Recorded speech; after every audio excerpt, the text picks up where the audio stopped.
Hi there, welcome to the Utrecht Science Park. My name is Arlinda. And I'm James.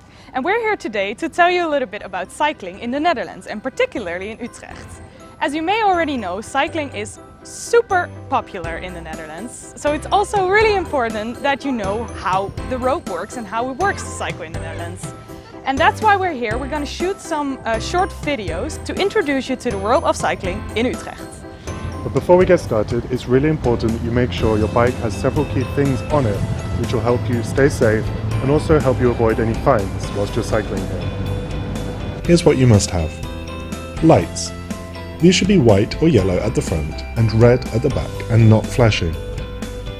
A bell. This is a requirement but is also very useful when pedestrians step out in front of you. Reflectors.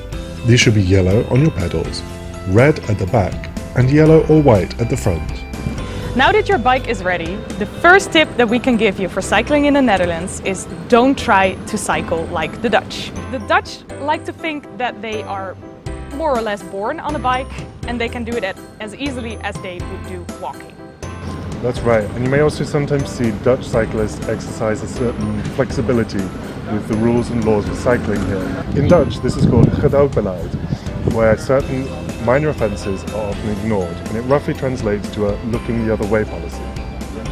However, as an international student or visitor, you need to be more aware of the rules of the roads in the Netherlands because you are unfamiliar with them and at greater risk of being in an accident. So bear in mind that while you may see some Dutch cyclists ignoring the rules, it's best for you to stick to them, at least until you're more familiar with cycling in the Netherlands. Tot straks!